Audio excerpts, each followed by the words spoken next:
Racine was tipped to be a world champion and a great of the sport from his early EMX 125 days. I've been in a rehab center, you know. I was in a center with people that were really in a bad situation. And seeing how they were just enjoying the life and smiling and always have the joke in them, saying a joke or something, you know, I was like, I cannot complain. Yeah, I was rookie in the class. You know, you are coming, you don't expect anything. Roman Febvre is about to make history here. A rookie winning in the MXGP class. He wins the race, and he will now realise it.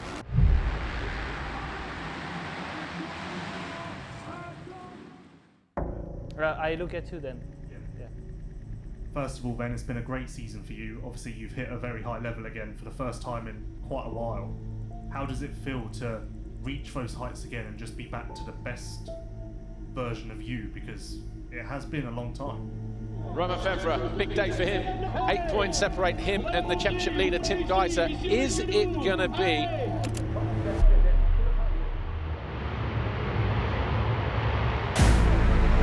As Cairoli grabs a foxhole shot, it looked like it was Cairoli around the outside. It's him who leads anyway.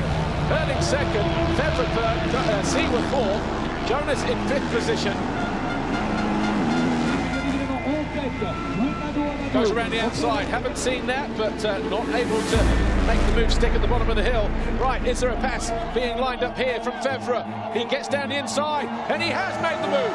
The fans on their feet, they are absolutely going bananas. Febvre, your new leader. We saw it coming. We saw the move work the first time around with Jeremy Seawer. And Hurling's tried to run it up the inside. He's running out of time. Febvre is going to hold on. And Roman Febvre out of the final two corners here. The number 3 takes victory in race 1. An epic win for Roman Febvre. I tried to close the gap, but many times I was not that close to make it happen. So I didn't show the line, and then when I was close to him, I did. And yeah, make a lead, but with the lap rider, it came really tough at the end. But yeah. Overall, I'm happy. One more to go, and we will celebrate with the French fries. Good luck for the second race.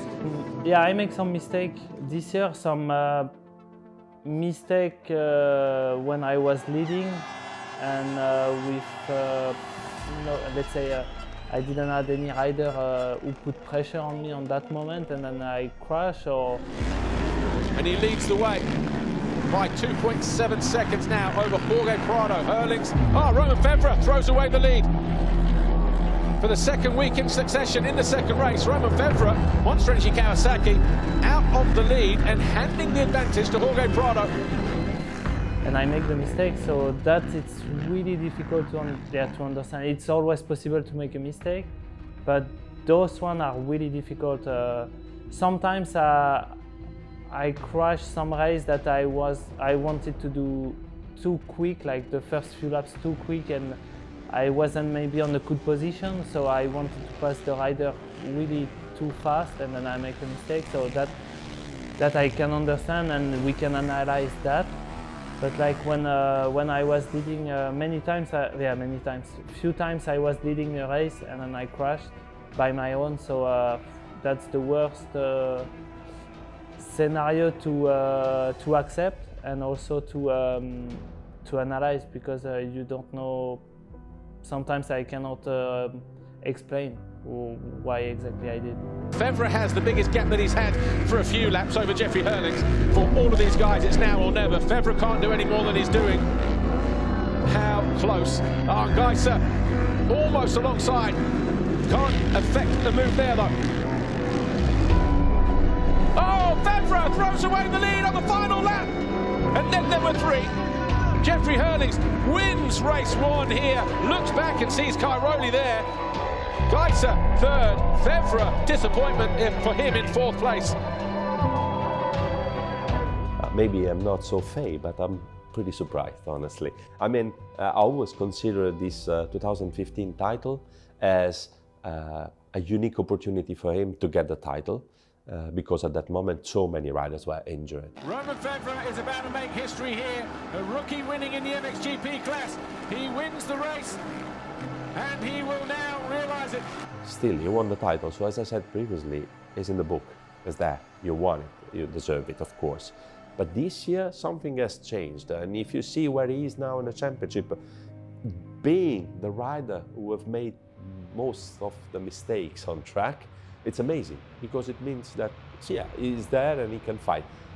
I'm still not betting on him for the final victory, but eventually, if he will score the final victory, he will deserve it, to me, a little bit more than in 2015, because he was there all the time with all the top riders fighting with him. And I was pretty surprised also about his only success this year. Winning Lommel is not easy. Round 6 is about to draw to a concluding end. Who will it be, though, that wins the Grand Prix here? Jeffrey Herling's nearest our camera, the gate about to drop. It does. Not a good jump for the 84. Prado and Febvre, and again Monticelli around the outside. Jacobi going with him this time. Kawasaki lead the way once again, and then Monticelli throws it away. 47, Febvre, Jonas, 40, Geiser, 34. We've wave yellows here, and Febvre has thrown it away. Febvre has thrown away a 5-second advantage over Paul's Jonas. Romain Febvre, who was the fastest man around the track a lap ago with a 2:09. Obviously a 2:13, so it cost him 4 or 5 seconds that time around. Oh, we've got to change for second. Febvre has barged his way past Jorge Prado, who's looking back to retaliate. Side by side, but Febvre is just going to steal it. He's alongside and takes the lead away from Paul's Jonas. Romain Febvre finally wins at Lommel, the toughest place on earth. He can't believe it. Yeah, I'm stoked right now. I feel all the work pay off, finally. Still make a mistake, but that second moto, I was on it. So proud of my team, Monster Energy Kawasaki Racing team. And we're gonna celebrate tonight.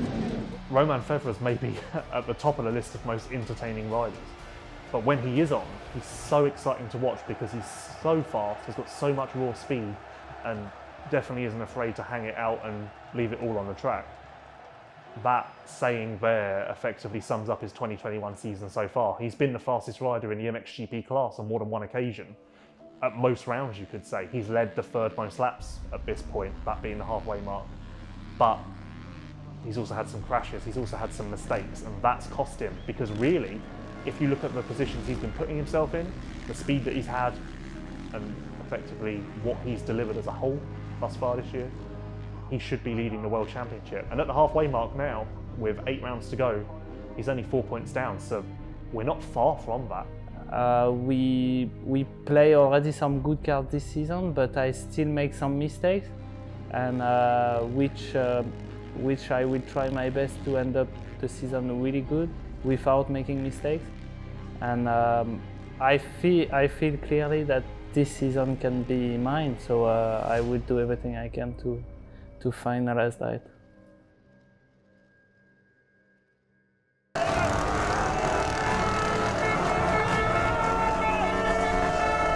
The Motocross of Nations is a special event.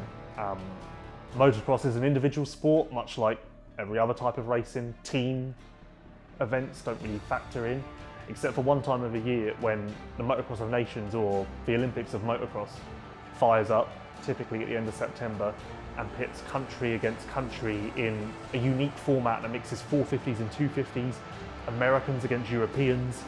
You just see you see a different dynamic to what you do for the other 11 months of the year. That's what makes the Motocross of Nations so special, and that's what makes it the biggest event in the sport. There's a reason why every fan, no matter their continent, no matter where they're based, no matter their background, there's a reason why every fan tunes into this event. Yeah, I mean, when I was young, it was a dream for me to race the Motocross of Nations, because over here in Europe, all the big guys showed up, also from the States and from any, other country. And I remember that day like it was yesterday in Sergio in 2011 when I did my first Nations. I was 17 years old. I was like, oh, did they really ask me to go to the Nations? Like, it was super cool and a great experience, because I was watching guys like, Danci, Villopoto, in TV and in magazines, and they were just heroes, and all out of a sudden I stood on the start gate and like I saw them next to me, you know, and it was like, wow, you know, I'm racing them now. They all want a piece, so, but it's not bad, it's definitely going to be good. 15-second forward is about to turn to 5. It's Blake Baggett on the inside. And this is Ryan Minapota and Ryan Dunching. They celebrate for Team USA. The whole Team USA crew, man. It was amazing from the time we got here till now. And my favorite Motocross of Nations, the best memories I have from the first one, because it was impressive for me, and I was just, yeah, it was incredible. I will never forget that. And beside that, I loved Assen, and just because I was like doing really well and I was up front and winning the quali race.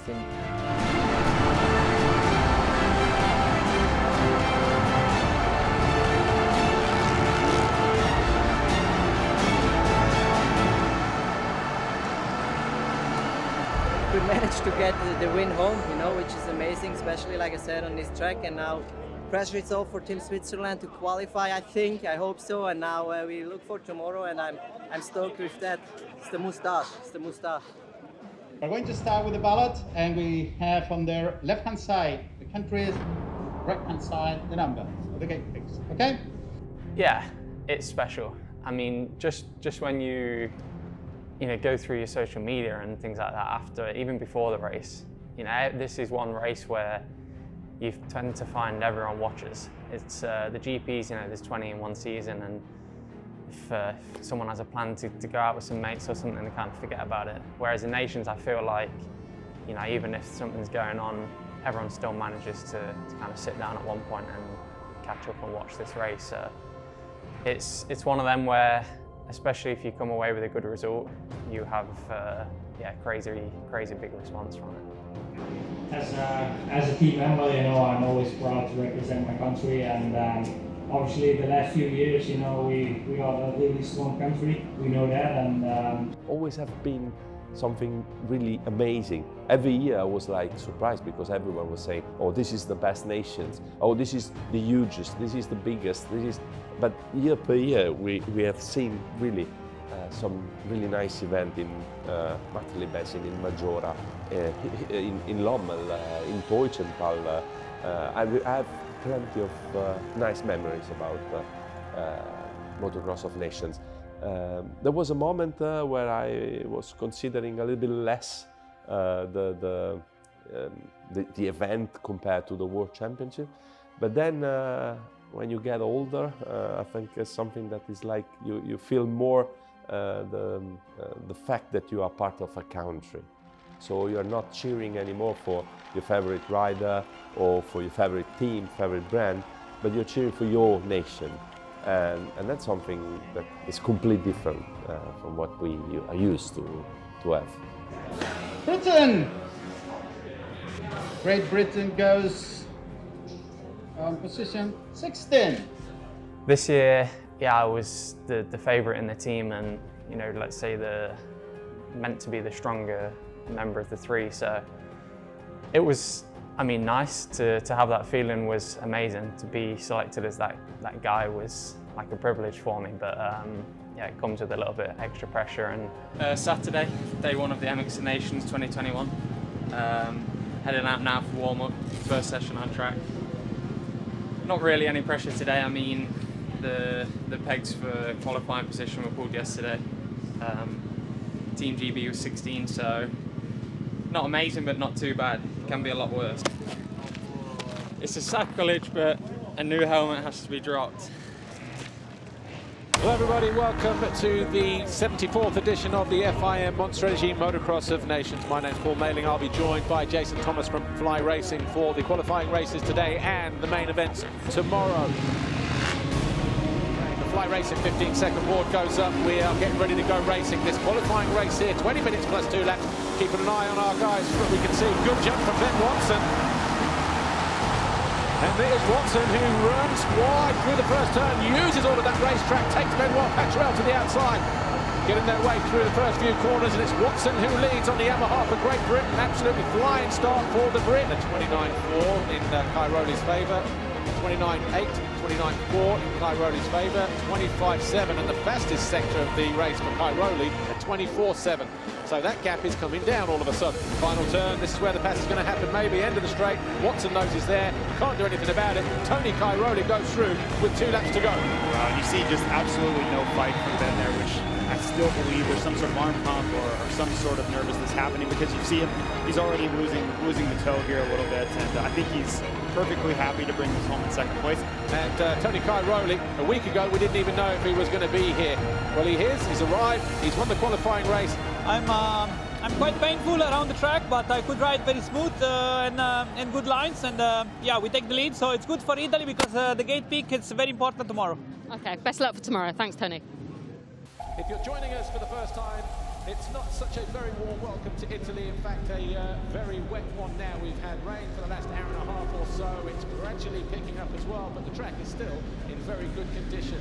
Modifications to the racetrack since the last time we came here for a Grand Prix.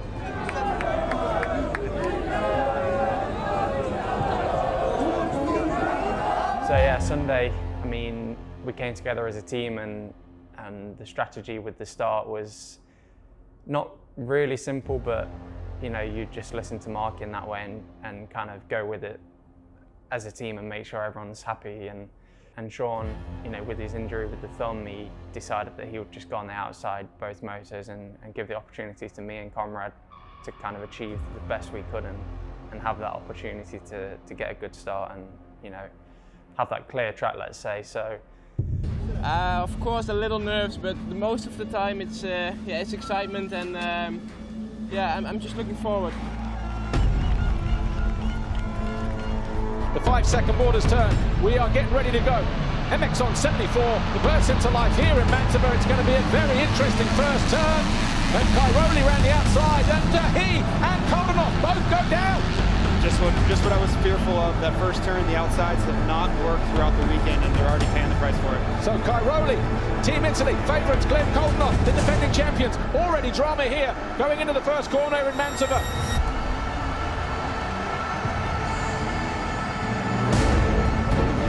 Just looking down the leaderboard, Glenn Kodanov, who fell at turn 1 as we look at the top 3 riders. Kodanov is now 20th, 10 laps complete. TKO has 1.4 seconds. And there's thunder rumbling all around this Mantova racetrack. We've seen a few flashes of light as well. There is Watson right behind them now in third for Team GB. The run down towards the finish line. The Rockstar Energy Husqvarna rider and Team Denmark round out the final turn, and Thomas Gear Olsen wins race 1 here at the Monster Energy Motocross of Nations in Mantova. It was raining heavy, goggles were crucial, and it was a little, not enduro mode, but you know, you needed to stay focused to make no mistakes, and for me that was nice. Just kind of kept plugging away with each lap, and yeah, third for the first race was solid for Team GB. And I followed, of course. I mean, I'm a racer, and I've, you know, I have it in my blood. So it was, you know, nice to see, like, especially Ben. You know, he's a great guy. He's doing good for a rookie. You know, you need to give him some time. That's just normal, because the MXGP class is incredible tough at the moment. I think it's getting harder every year. I don't know really they ever stop to, you know, settle. And we are back live then with the race as it's about to go. We've got a green flag being raised imminently over on the backside of the grid. All the big hitters down the inside there. That's where we're going to keep our eye. There's a couple in the middle as well with Warren and the number 1 of Glenn Kodanov, who looks like he's getting a good jump as well. But Herlitz closes the door on Cairoli. Kodanov with a good jump coming out of the first turn. Cole Olsen, I think, is down. He is. Good start for Ben Watson as well for Team Great Britain. Here he is, third on his Monster Energy Yamaha, the number 7. Yeah, everything was going good, and then I had one big mistake and took quite a big crash. So. And oh, Ben Watson! Off the side of the bike, just grabbed his foot pegs. I was about to say they're tied on points, the Netherlands and Great Britain, but with that crash, Ben Watson losing points and positions here. Anything can happen. I mean, we was running second and then third as a team, and then, you know, back down to 10th. So Ben Watson then lucky to pick himself up from that one. I think he may have fallen to 4, so Koldenhoff would have gone through and taken a crucial point for the Netherlands. And Jeffrey Hernings is going to go 1-1 at the Motocross of Nations. And Italy are going to be crowned world champions once again for the 3rd time, and for the first time since 2002. About it, and I was hearing the speaker that something was going on with Alessandro, and I was like, okay, it's the last chance I have to make it up, and we make it up, so I'm really happy. The Team GB, yeah, I came over the line and the manager was there and he said, yeah, I mean, sure 3rd, could be 2nd because there's some, ongoing penalties with Italy. And right, Team GB on the podium, 3rd overall. Sean Simpson, damaged thumb, heavily strapped up. They finished with 39 points. Sean Simpson, Ben Watson, Conrad Muse. Ben did amazing. I was so happy for him. I was watching the podium, and he was just like smiling all over the place already because he was 3rd on the podium, and then they came with the gold plate. And he was like, he didn't realize, he was like, yeah, me? Is it me? And then like, yeah, and he was just the happiest guy ever. And it was nice to see because Ben, he's a good kid. He's my teammate, so we spend some time together, and I like to see him, succeeding. I know there were some guys missing and people were saying, it's not the usual nations, but honestly, in 10 years when I'm not racing anymore and I look back and I'll go to the 2021 nations and I'll see the names on the list and I'm the MXGP overall winner. I mean, it's there in black and white, and no one will take that away from me. So, as a thing, when I look back in the past, it's going to be, like a great memory. Italy are world champions for the 3rd time.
Got deductible. For left base 2.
October 21st, 1879. A coiling filament glowing within. Put away the oil lamps and candles. Thomas Edison perfects a workable electric light at his laboratory in Menlo Park, New Jersey. 2001. A postal worker in Washington, D.C. dies from inhaled anthrax as officials begin testing thousands of postal employees. Another worker dies the following day, both among the 5 victims in America's anthrax scare just weeks after the September 11th attacks. 1805.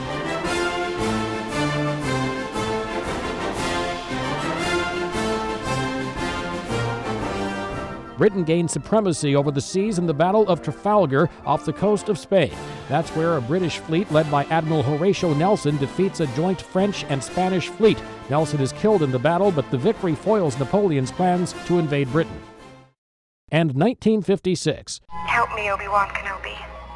You're my only hope. Actress and author Carrie Fisher, Princess Leia in the Star Wars movies, is born in Los Angeles. Today in History, October 21st. Mike Gracia, The Associated Press.